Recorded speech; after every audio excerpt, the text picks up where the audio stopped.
also want to acknowledge that this might be peak stress for many of us in recent history. And yeah, I think we're just hoping that we can contribute a little bit of wellness to the conversation, but also appreciate being in community with each other, because we think that's powerful to be here together, even if it's virtually.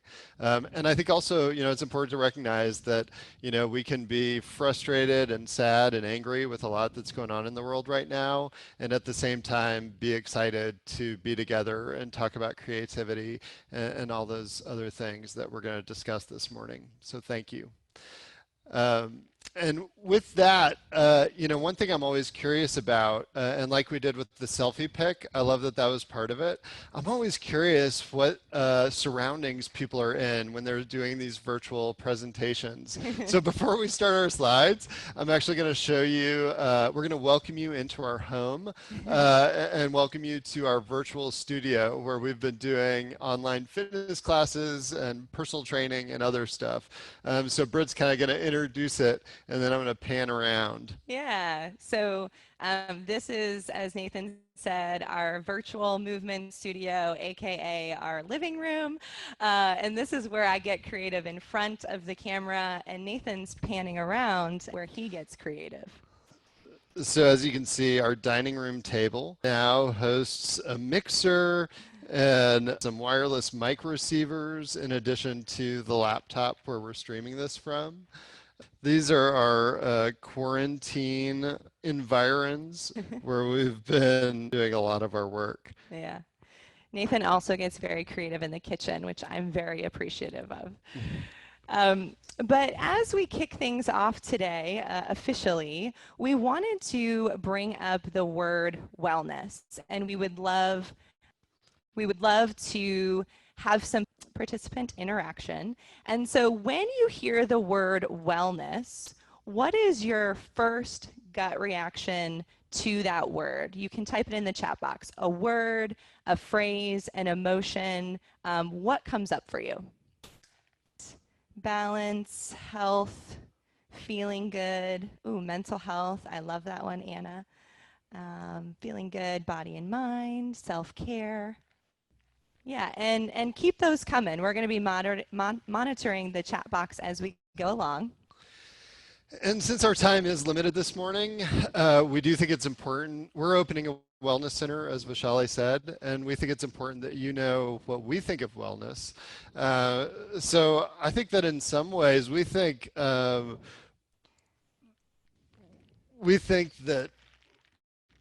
talk about stress, wellness tech is issues. Evil. And I know that's probably a strange thing to hear from two wellness professionals, but as we talk to friends and family about opening a wellness center, usually this look of either embarrassment or fear or shame comes over their face, and they're like, oh no, I just had fried chicken for lunch, or I haven't been to the gym in 2 weeks. So there must be some evil going on there with wellness to invoke these reactions. But I think that for many of us, wellness wasn't always a fear-inducing word. And as you've put in the chat, a lot of good things about fullness and helping others and really well-rounded. And I know that that's how it started for me. So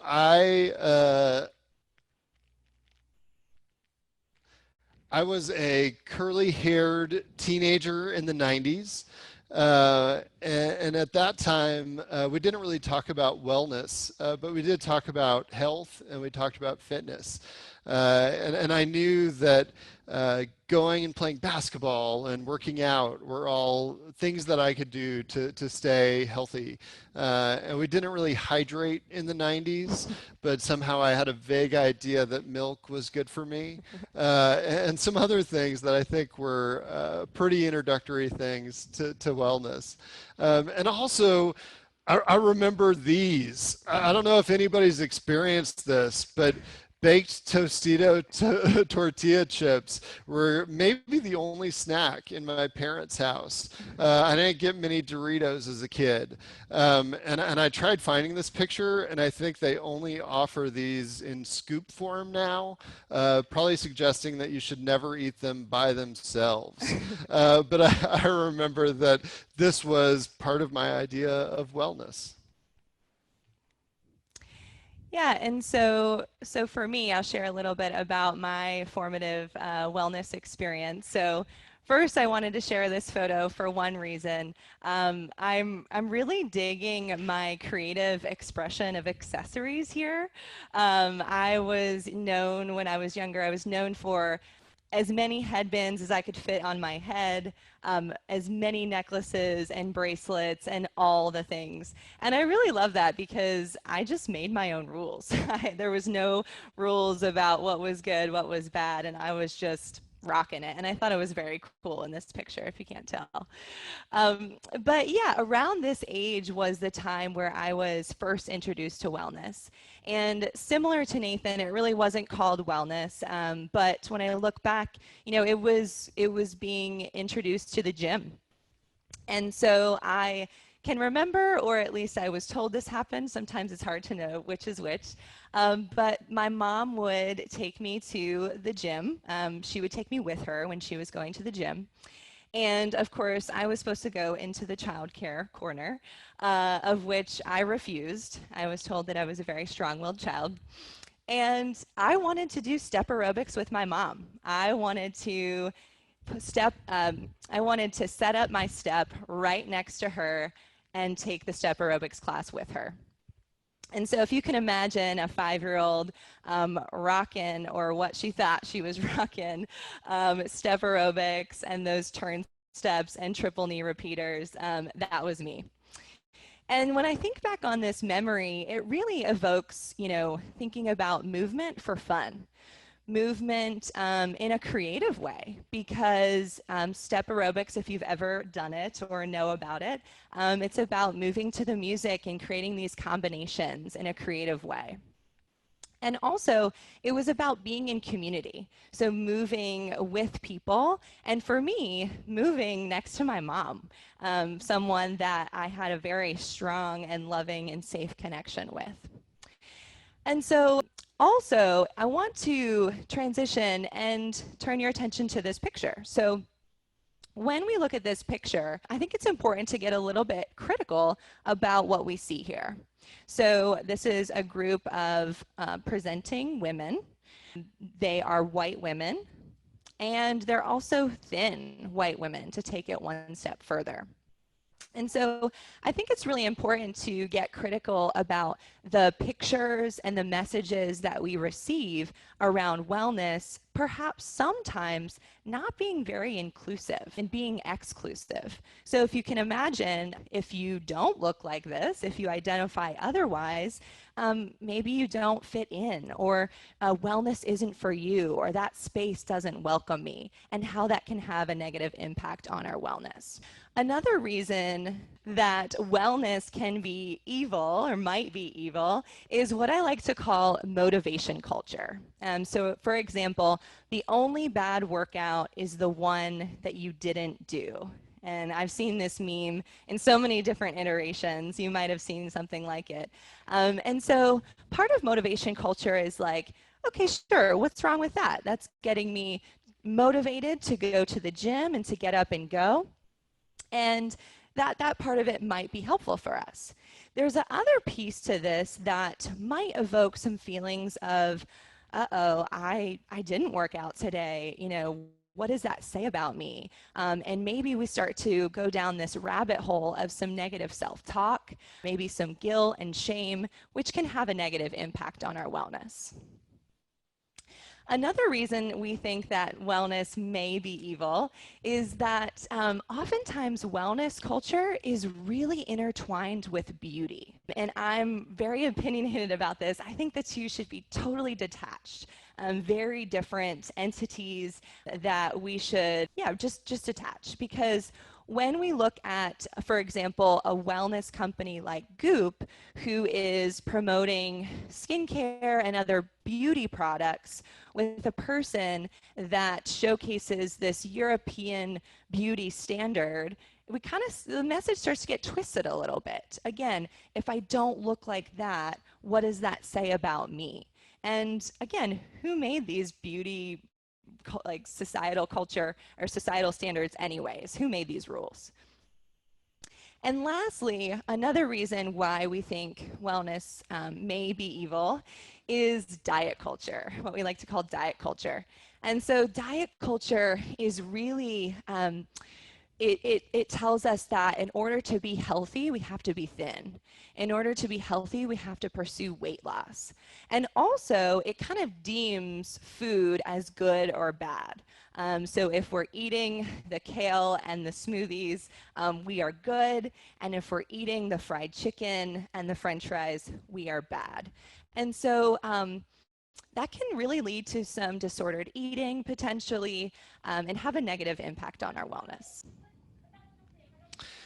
So we think all of these things lead to stress, and that really gets at the heart of today's theme. So I think when Brit's sharing these representations from Instagram, it gives us this idea of who we think we should be, who you think that person is that you're supposed to be striving for.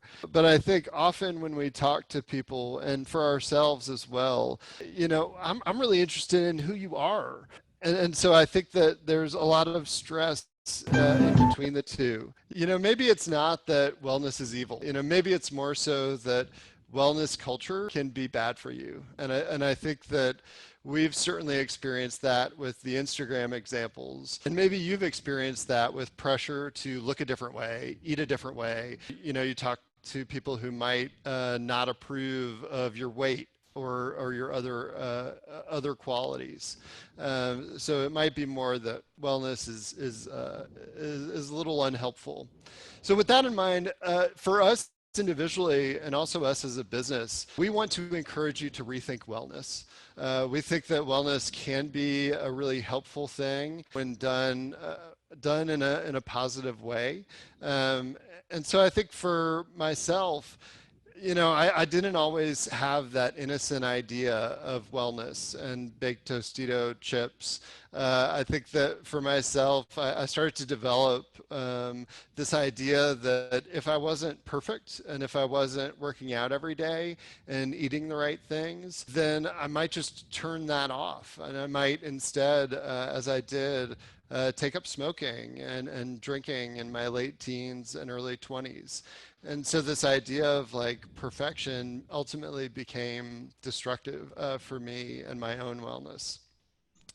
And what really worked for me was discovering the outdoors. So a couple of y'all mentioned the power of nature for wellness in your chat, and I loved that. And I didn't really become outdoorsy, so to speak, until I was in my mid-20s and working at the University of Wisconsin. And I had these opportunities to take first-year students on canoe camping trips before they started college, and seeing the power of wellness and nature, bringing them together. I think about my transformation of rethinking wellness as this moment where I'm looking out on a group of incoming first-year students who are all coming together in this powerful way. And for me, it actually inspired me to quit my job as a web developer at the time and go back to school for outdoor education and then higher education.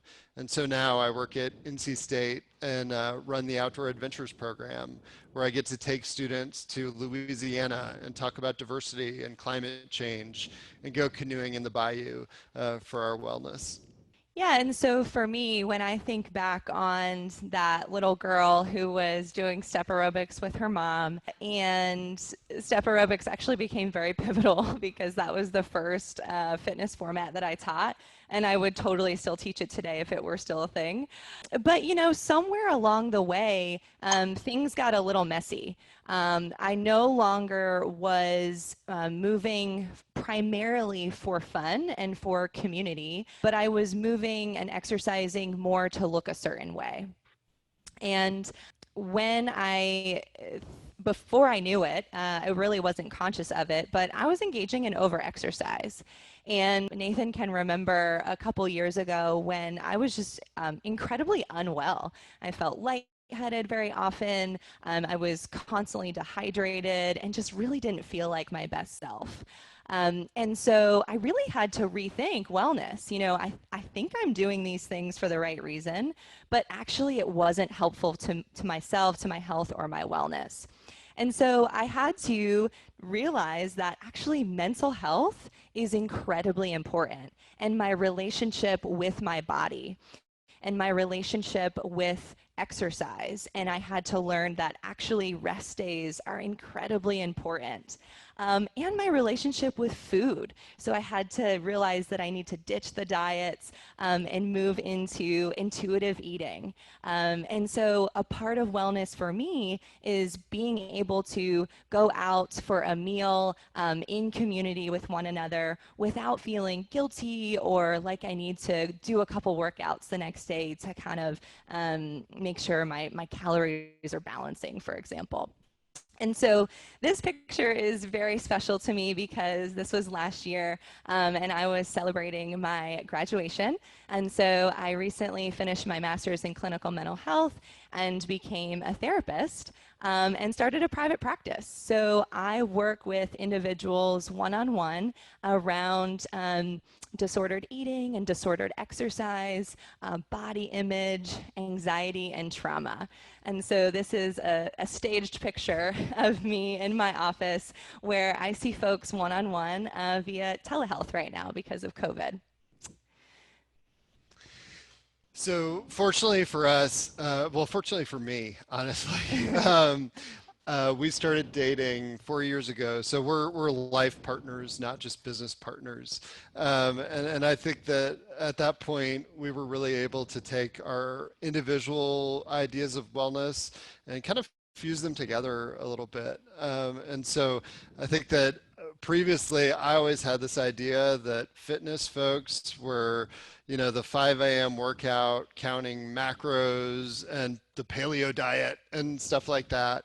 And fortunately, I learned from Brit that, when she was teaching at Flywheel Sports and doing indoor cycling, a lot of it was about the music. It wasn't just about sweating, and it was about getting to know other people in the community and and going out for a beer after class and that kind of thing.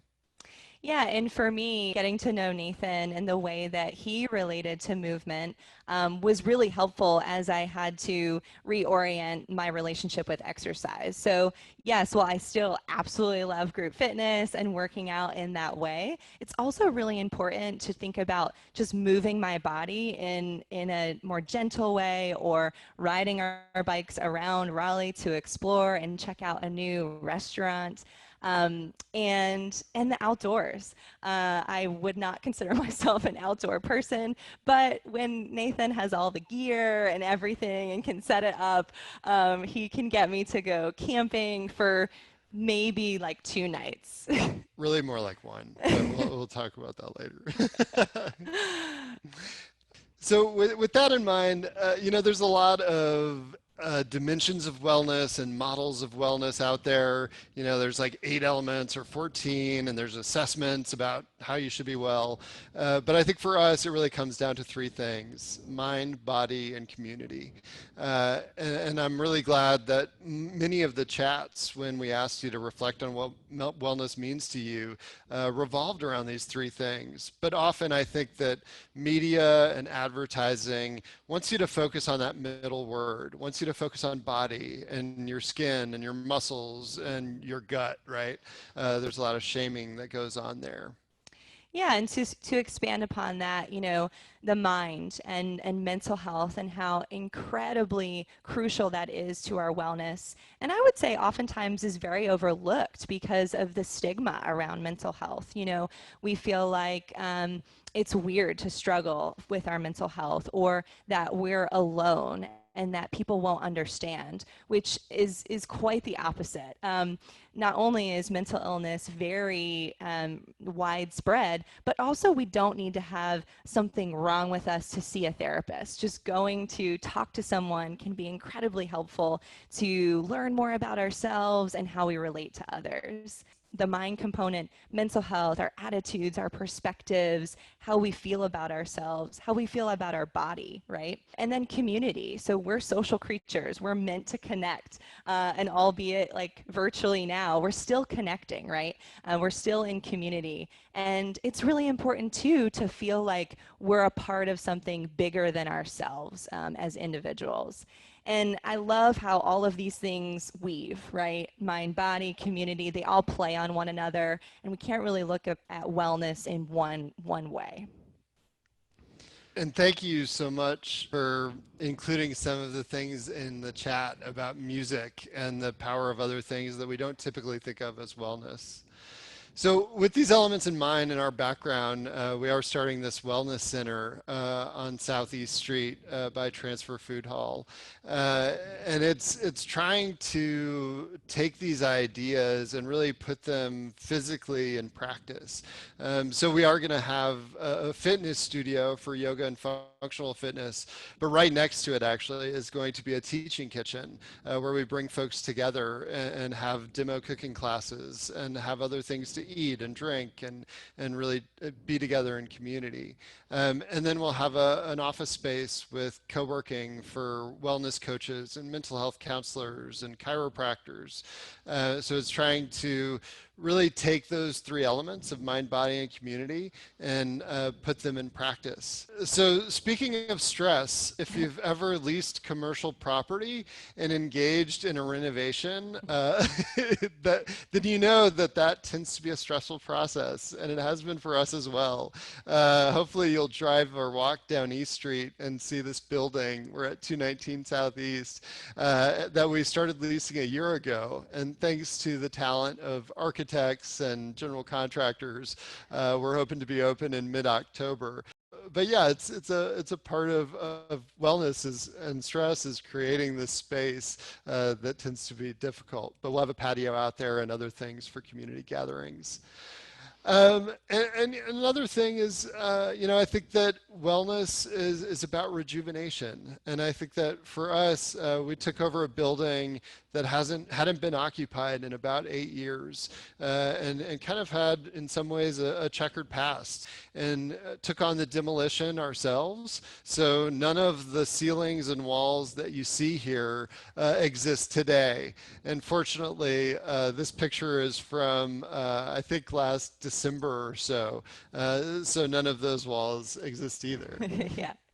Speaking of a great stress reliever, swinging a sledgehammer against walls to knock them down, which, truth be told, I really just did for the boomerang. Nathan did most of it. It's really hard work. And shout out to our friends who also helped us with this process. But along the same time that we were doing this demolition and rebuilding this physical space, we were also building a team.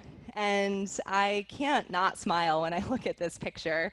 This is our team of fitness instructors and yoga teachers who are not only incredibly talented, but just so passionate about wellness and also inclusive wellness. And so if you think back to that step aerobics picture that looked like one type of person, I hope you can see in this picture that we're getting closer to looking like more representative of what human beings actually look like. And so, yeah, we are all trained in health at every size, for example. So helping people find compassionate ways to take care of themselves, no matter what you look like.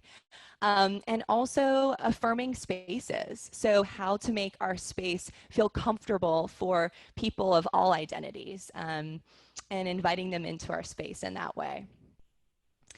Some of the things, more technically speaking, we are really trained in empowering language. So how do we get people to really feel their strength in their body and know that there's no wrong way to move? Of course, we help you so you're not going to, get injured, but we encourage people to explore and notice what movements feel like and provide lots of options so that you can choose what's best for you on that given day. Because the reality is, every day is different, right? Some days I want a more intense workout, and some days I just want to chill on my yoga mat.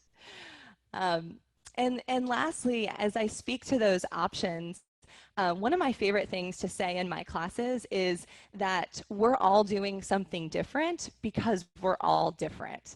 And I think that's so beautiful and speaks to diversity and that we all need something different in our bodies. And we teach intuitive movement so that people can figure that out on their own and really take ownership of their movement.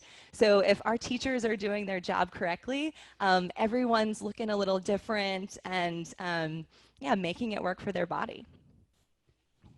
Shows some of our partners in the community, and we love Transfer Co. Food Hall and all the ways that they're bringing Raleigh together. And we're collaborating with them.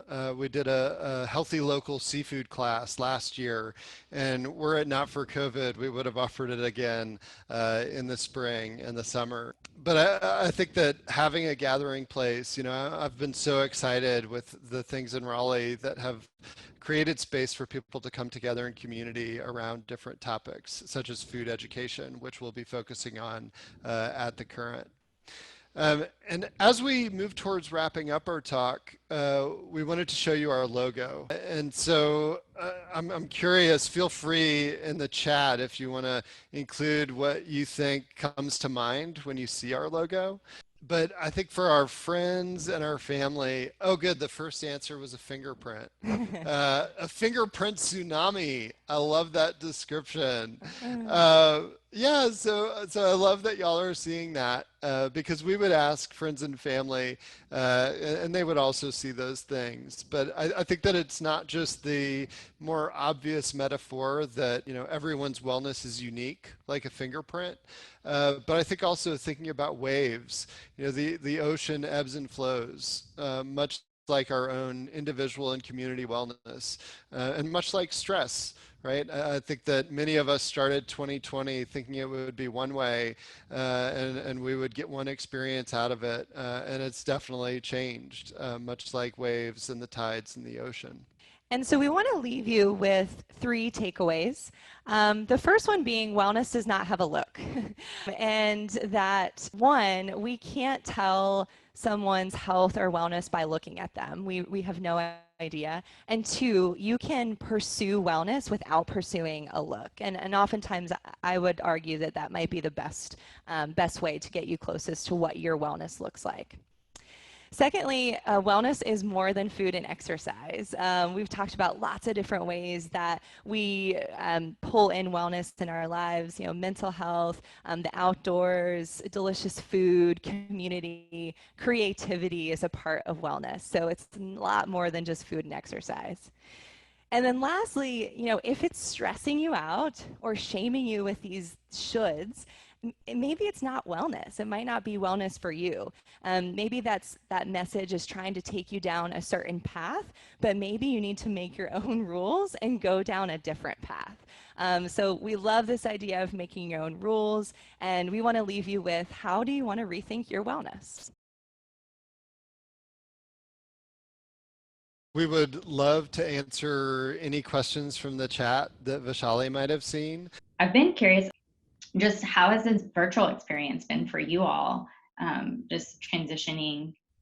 What is cool is that everyone's adapted, right? Like, we're adaptable people, and we've been inspired by seeing everyone kind of shift online. And we honestly probably wouldn't have done this if COVID didn't happen, because we were just waiting on our physical space to open. So that's been an interesting opportunity. But it's been really fun to engage with people in Raleigh, but also in other states. I have friends who are like, oh my goodness, I get to take your class now in Philly or in Georgia or in Maryland. So yeah, it's kind of been, a nice surprise in that way. It's awesome. Yeah. People are curious if you have any recommendations for creating wellness spaces in your own home. That's a great question. Yeah, I mean, I think that for us, we tend to minimize as much as possible, and so I think that sometimes for us, it is like getting rid of the clutter. Like I don't want to go all Marie Kondo on this talk, but I think there are things that you give attention to the things that are most present in your life, and so for us, we've spent a lot of this time getting more plants. And if anybody wants to drive by our house on Worth Street in Southeast Raleigh, we turned our front yard into a garden because like we don't like grass, but we love vegetables. And so yeah, I think the more that your physical space can be a reflection of what you value, I think that really helps. Mm-hmm. Awesome. Joel is curious, what's one small thing you do daily to check in with yourself or to build your wellness journey? Oh, that's a great question. So for me, I would love to say that I like meditate daily, but I don't. But I mean, I kind of do in a way because I try to be really mindful about my breath. And so if there's like for example, a stressful talk that I'm giving or a talk that I'm stressed about, I take a lot of deep breaths. So even just the most subtle pause and finding stillness where you can let your nervous system kind of self-soothe and regulate, that's really incredibly important to me and doesn't take a lot of time. Yeah. Yeah. Yeah, and I love that because I think that for many of us, we're probably not necessarily currently living the lives that we want to be living because of restrictions. And so I know for myself, like I really miss travel and yeah, and kind of waking up in the same place every day. I'm sure you all have this Groundhog Day feeling of things. But since I'm not traveling and we're very rooted in this business startup process, I kind of wake up every morning and I look outside with mindfulness and look at like the trees in our garden and it's just this like mini moment of reflection where yeah, just acknowledging that the natural world exists and is still there and there's things that I can connect to with it, even if I'm not spending a night in a tent or traveling in Vietnam where we had planned to go for our honeymoon. One of the other questions that folks ask is what are some of your favorite places in the Triangle for just getting out and wellness? Oh, Oh, where do we I begin? know. We Yeah. love like everywhere. Yeah, I think we really spend a lot of time in central Raleigh. So while we love getting like to state parks and things like that around, I think a lot of times we're more often on the Greenway or at Lake Raleigh, right, which is right in Raleigh, or at Lake Johnson. So I think we're often finding like those outdoor places that might not seem outdoorsy at first. Yeah. Your talk was amazing. You've given us a lot of great, like, just reminders, and you're inspiring us. You have given us reminders about self-care. We really appreciate you. Thank you so much. Thank you, We're Vishali. gonna Thank Thank you, you. everybody. Y'all are so sweet.